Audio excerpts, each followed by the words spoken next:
ఈ కార్యక్రమాన్ని వీక్షిస్తున్న మీ అందరికీ కూడా మన ప్రభు అయినటువంటి యేసుక్రీస్తు నామములో వందనాలు తెలియజేస్తూ ఉన్నానండి.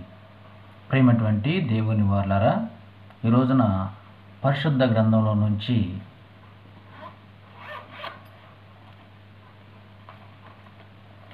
యెషయా గ్రంథము 58వ అధ్యాయము 8వ వచనంలో చివరి మాట చదువుకుందామండి. అలాగున నీవు చేసిన ఎడల నీ వెలుగు వేకువ చుక్కవలే ఉదయించును, స్వస్థత నీకు శీఘ్రముగా లభించును, నీ నీతి నీ ముందర నడుచును, యెహోవా మహిమ నీ సైన్యపు వెనుకటి భాగమున కావులి కాయును. దేవుడు తన పరిశుద్ధ వాక్యాన్ని ఆశీర్వదించి దీవించునుగాక. ప్రియమైనటువంటి దేవుని వారలారా, ఉపవాసం అనగానే మనందరికీ తెలుసండి, భోజన పదార్థాలు మాని ఆహారము తీసుకోవటము మానివేసి దేవునిని ప్రార్థించటం, ఇది ఉపవాస ప్రార్థన అని అనుకుంటాం. రైట్, మంచిదండి. అయితే ఇది మాత్రమే ఉపవాస ప్రార్థన కాదండి, ఇది మాత్రమే ఉపవాసం కాదండి. దీనితో పాటు కొన్ని చేయకూడని పనులున్నాయి. ఉపవాసములో చేయకూడని పనులున్నాయి, అలానే ఉపవాసములో చేయవలసిన పనులు కూడా కొన్ని ఉన్నాయి. ముందుగా ఉపవాసములో చేయకూడని పనులు మనం బైబిల్లో నుంచి చూడగలిగితే, నెంబర్ 1, వ్యాపారము చేయకూడదండి. ఉపవాసం ఉంటూ వ్యాపారము చేయవద్దని దేవుడు సెలవిస్తూ ఉన్నాడు. రెండవది, కొట్లాడుకుంటూ సమాధానము లేకుండా కలహపడుచు ఉపవాసం ఉండటం వలన నిష్ప్రయోజనము అని బైబిల్ తెలియచేస్తూ ఉంది.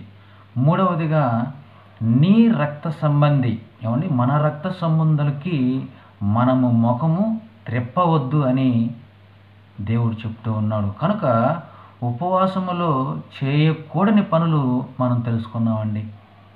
ఇప్పుడు ఉపవాసములో చేయవలసిన పనులు, మరి ఏ పనులైతే దేవుడు చేయమన్నాడో వాటిని మనము తెలుసుకుందామండి.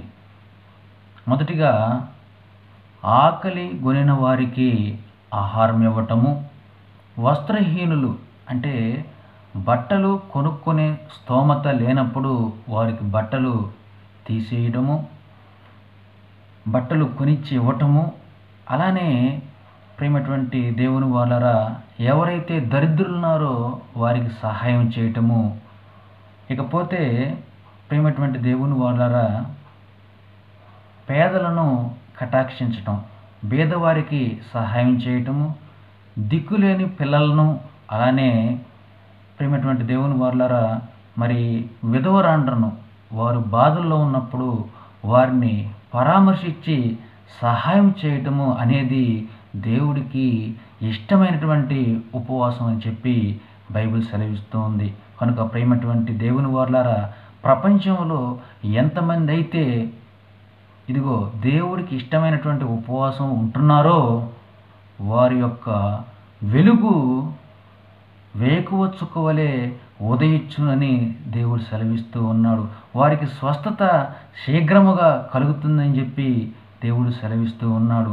అంత మాత్రమే కాదు, దేవునికి అలాంటి వారు మొరపెడితే వారి మొర ఆయన తప్పకుండా ఆలకిస్తానని మాట ఇచ్చినాడు. కనుక ప్రేమటువంటి దేవుని వారలారా, అలా ఆయనకు ఇష్టమైనటువంటి ఉపవాసం మనం ఉందాము.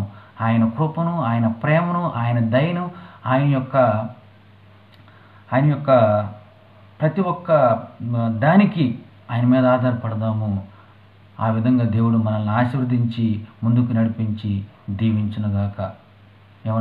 ఈ కార్యక్రమాన్ని చూస్తున్న మీ అందరికీ నా వందనాలండి. చిన్న ప్రార్థన చేసుకుందామండి. అందరూ కళ్ళు మూసుకున్నట్టయితే చిన్న ప్రార్థన చేసుకుందాం. ప్రేమ నమ్మకం కలిగినటువంటి నా ప్రియ పరలోకమందున్నటువంటి నా తండ్రి, అయ్యా మీకు ఇష్టమైనటువంటి ఉపవాసాన్ని మేము చేసి మేము మా జీవితాల్లో కొనసాగించి ప్రభువా నాయనా మాకు మీ యొక్క దీవెనలు మీ యొక్క కరుణను పొందుకునే అవకాశాన్ని అట్టి మహాభాగ్యాన్ని మాకు దయచేయమని యేసయ్య అతి పరిశుద్ధ నామములో ఈ ప్రార్థన అడిగి వేడుకుంటున్నాను నా పరమ తండ్రి. ఆమెన్.